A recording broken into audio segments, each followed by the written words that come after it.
याद है आपको, लड़कियों का घर से बाहर जाना आफत लाता है। बात तो सही है। जो औरत खुद किसी वजह से पढ़ ना सके वो सारी जिंदगी इसी स्ट्रगल में लगी रहती है कि उसके साथ की जितनी भी लड़कियां हैं उसके सराउंडिंग में वो कभी भी स्कूल ना जाएं, घर से बाहर ना निकलें, बस चूल्हे के साथ अपने आप को बांध के रखें, पढ़ाई से खुद को दूर रखें। तो बड़े इंटरेस्टिंग सीन्स देखने को मिलते हैं इस ड्रामे में जिसका नाम है मायरी। यहाँ पर छोटी उम्र से लेकर बड़ों तक कौन कौन सी पॉलिटिक्स चलती हैं और कौन कौन सी सिचुएशंस बहुत अच्छे से पोर्ट्रे किया गया। और आज इसी ड्रामे के हम एंड के बारे में डिस्कस करेंगे कि इस ड्रामे का एंड कैसा होगा, वो कौन से सुपर्ब सीन्स हैं जो आपको आने वाली एपिसोड्स में देखने को मिल सकते हैं। फिर जो नए लोग आए मेरे चैनल पर, अगर आप लोगों ने अभी तक पीके लग्जरीज वेबसाइट को विजिट नहीं किया जहां पर दुनिया के बेहतरीन लग्जरी वासेस को आप 50% ऑफ पर बाय कर सकते हैं, नीचे डिस्क्रिप्शन में आपको लिंक मिल जाएगा। जाएं और जाकर अपनी मर्जी का वास खरीद के अपने मेहमानों को इम्प्रेस करें। PK Luxus. We don't sell crap. अच्छा, मेरे से अक्सर लोग पूछते हैं कि लड़कियों को एजुकेशन हासिल करनी चाहिए या नहीं। मतलब यहाँ पर बहुत सारी लड़कियों की डिमांड होती है कि उन्हें जॉब करनी है। तो देखें, इस बारे में मेरा जो व्यू है वो थोड़ा सा डिफरेंट है। मैं लड़कियों की एजुकेशन के हक में तो हूँ, बट अगर उनके घर का सर्कल अच्छा चल रहा है या फिर ऐसे में कोई फाइनेंशियल इशू नहीं है तो आई डोंट थिंक सो कि उनको जॉब करनी चाहिए। बट यस, उनको बिजनेस करना चाहिए, स्टार्ट से ही बिजनेस माइंडेड होना चाहिए। लड़कों की स्टार्ट में जॉब करना मजबूरी होती है, बट लड़कियों को चाहिए कि अगर घर का सर्कल अच्छा चल रहा है, हस्बैंड जॉब कर रहा है, तो यहाँ पर वो अपना बिजनेस माइंड बनाएं और कुछ भी ऐसा क्रिएटिव करें कि मतलब जिससे वो कोई एक छोटी सी चाहे अपनी फर्म लगाएं। बस जॉब सिर्फ उसी सूरत में जिस केस में आपके पास कोई कमाने वाला ही नहीं है और आपको खुद से फिर निकलना है और यहाँ पर किसी की कंपनी में काम करना है। अदरवाइज घर में अगर सब कुछ ठीक चलने लग रहा है फिर भी आप जॉब के लिए निकल रहे हो तो फॉर नो रीजन, मतलब एवं ही आपकी लाइफ में इश्यूज शुरू हो जाते हैं। आप चाहे खुद लाख अच्छे हो, लेकिन भैया दुनिया अच्छी नहीं है, दुनिया आपको ट्रैप करती है या फिर ऐसे में आपकी लाइफ के अंदर लुच तलने की कोशिश करती है।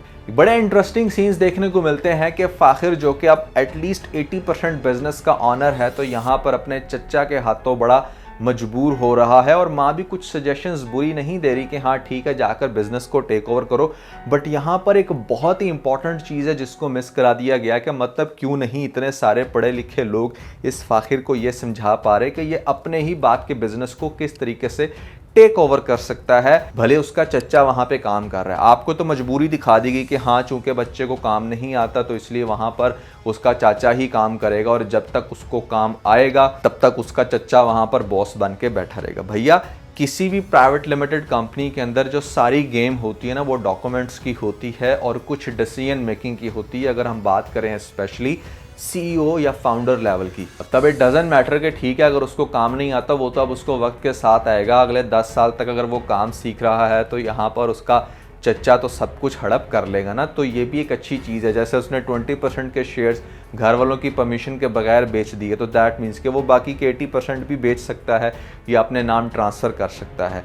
तो ये जो अथॉरिटी है ना डॉक्यूमेंटेशन की, ये यहाँ पर चाहिए कि फाखिर और उसकी अम्मा अपने पास रखें कंपनी के डॉक्यूमेंट्स, उसकी ऑथराइजेशन। और यहाँ पर कोई भी चीज़ अगर प्रोसीड करनी है, इवन कि कोई बड़ी डील भी हो रही है, तो all they just need a signature कि वो फाखिर या उसकी माँ से जाके करवाए जाए।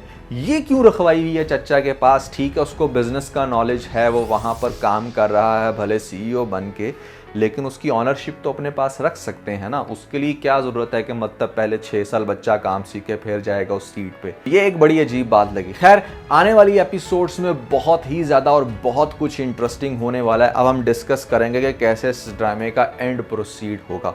सबसे पहले तो जो बात नोट करने वाली ना वो ये कि हबीब आजकल बड़ा उछल रहा है क्योंकि उसके हाथ में उसके साले ने पकड़ाए हैं पैसे और अब उसको लग रहा है कि वो ग्रेजुअली इस बिज़नेस के ऊपर कब्जा जमाएगा। लेकिन अगर आप थोड़ा सा हबीब के कैरेक्टर को गौर से देखें तो वो बड़ा इमोशनली डिस्ट्रीब्यूटेड पर्सन है 2 बीवियों के दरमियान, और यहाँ पर अपनी सेकंड बीवी से कुछ ज़्यादा ही मोहब्बत करता है। पहली वाली से भी करता है तभी पैसे दे रहा था, लेकिन सेकंड वाली के साथ वो ज़्यादा अटैच्ड है। अब सेकंड वाली जो है ना वो बड़ी कनिंग गर्ल के मतलब ऐसे में वो कुछ भी कर सकती है। जिस तरह से उसको लालची दिखाया गया है और वो यूज़ करने लग रही है अपने हस्बैंड को, तो कैसे ये मुमकिन नहीं है बाहर की दुनिया उसको अकेला पा के उसको यूज़ करने की कोशिश करे। इसलिए इस पुलिस वाले का कैरेक्टर दिखाया गया। इट्स वेरी इंपॉर्टेंट कैरेक्टर के यहाँ पर जिस जिस तरह से वो पीछे लगा हुआ है। अब वो घर का किराया लेने आया है या किसी भी मद में कोई भी पैसे, तो वो जब पैसे उससे मांगेगा तो वो पैसे उसको नहीं देगी कि मेरा हस्बैंड घर में नहीं है, तो इतनी आसानी से वो कैसे जाने दे सकता है। तो हो सकता है कि यहाँ पर इस पुलिस वाले के हाथों ये ट्रैप हो और यूज़ हो किसी भी मद में, और ये चीज़ डेफिनेटली हबीब को बहुत ही ज़्यादा घटिया और बुरी लगेगी। हबीब का जैसा कि मैंने पहले बताया कि वो बहुत ज़्यादा सेकंड वाइफ के साथ अटैच्ड है, तो जब अपनी सेकंड वाइफ को वो चीट करते देखेगा तो ये चीज़ उससे बर्दाश्त नहीं होगी, जिसका इन्फ्लुएंस डेफिनेटली उसके बिजनेस में आएगा। अभी यहाँ पर वो जो बिज़नेस कर रहा है थोड़े से अपने साले से पैसे लेके, आप सोचो कि जब पहले भी इसका बड़ा भाई था तो इसने कभी भी कोई काम सही से ढंग से नहीं किया, तो अब कैसे मुमकिन है कि इतना ज़्यादा बीवी की तरफ से झटका लगे और फिर भी ये बिज़नेस के अंदर बहुत अच्छा करे। तो बिज़नेस में जितना भी इसके साले ने पैसा लगाया वो सारा का सारा ये डुबा देगा अपने गलत डिसीजन मेकिंग की वजह से।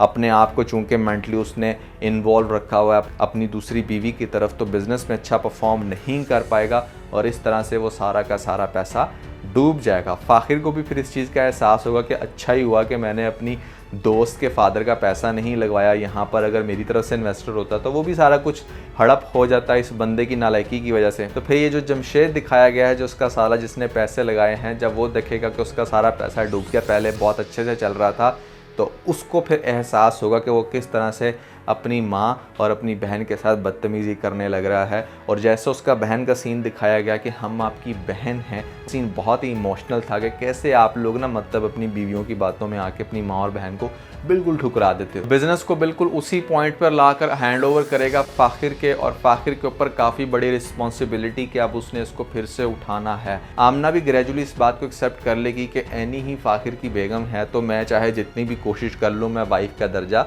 नहीं ले सकती। तो नेक्स्ट एपिसोड में एनी और फ़ाखिर के साथ आपको अगेन सीन दिखाया जाएगा कि जहाँ पर वो घर से कहीं बाहर निकले हैं। असल में ना दोनों लड़ ज़रूर रहे हैं, लेकिन एक दूसरे को टेक ओवर करते हैं, रिस्पॉन्सिबिलिटी लेते हैं और इस चीज़ का ख्याल भी रखते हैं कि हाँ हम हस्बैंड वाइफ हैं। तो ये एक बड़ा इंटरेस्टिंग, बड़ा सुपर पॉइंट है इस ड्रामे का। तो ख़ास तौर पे आगे से एनी का जैसे दिखाया जा रहा है कि घर की जिम्मेदारी डाल दी है, साथ में पढ़ाई का कहा जा रहा है, और दूसरी तरफ फ़ाखिर को भी स्टडी के साथ बिजनेस करना पड़ रहा है, तो ये चीज़ ड्रामे के अंदर काफ़ी इंटरेस्ट डेवलप करवाएगी। और फ़ाखिर भी आगे से बिजनेस के साथ साथ स्टडी करना चाह रहा है, तो दोनों की स्टडी तो मुतासिर होगी, लेकिन किसी ना किसी तरीके से ये दोनों मैनेज कर लेंगे और घर वालों को सबको हैरान कर देंगे कि कैसे मतलब इतनी हैवी रिस्पॉन्सिबिलिटी के बावजूद इन लोगों ने ये सब कुछ कर लिया। फ़ाखिर जिसकी अभी कोई नहीं सुनता, आगे जाकर डेफिनेटली सारी की सारी फैमिली सुनेगी, क्योंकि जब पता चलेगा कि भैया अब इस घर में जो पैसा आ रहा है ना वो फ़ाखिर की वजह से आ रहा है, तो ये एक बहुत बड़ी चीज़ होती है। और किचन की रिस्पॉन्सिबिलिटी सिर्फ किचन की नहीं होती, जो लड़की घर में किचन को देखती है और फिर घर के काम,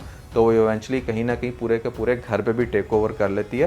तो इस तरह से आपको ड्रामे को अच्छे मैनर में कंक्लूड होते दिखाया जाएगा। जो इसकी बाकी बहन है जो बार बार हिस्सा मांगती थी, उसको हिस्सा देकर अलग कर दिया जाएगा, और वो बेचारे भी बाद में पछताएंगे कि हिस्से वाली बात ना ही करते तो बेहतर था। हबीब जो कि बड़ा पाड़ा बन रहा था, यहाँ पर अपनी दूसरी बेगम से ठुकरा कर यहाँ पर फ़ाखिर के अंडर आगे जाके काम करेगा, और हो सकता है कि जो इसकी खाला का हस्बैंड दिखाया गया है वो भी इस चीज़ को समझ जाए कि यहाँ पर किसी के बिज़नेस पे हक जमाने से बेहतर है कि वहाँ पर नौकरी करके अपने घर का गुजर बसर किया जाए।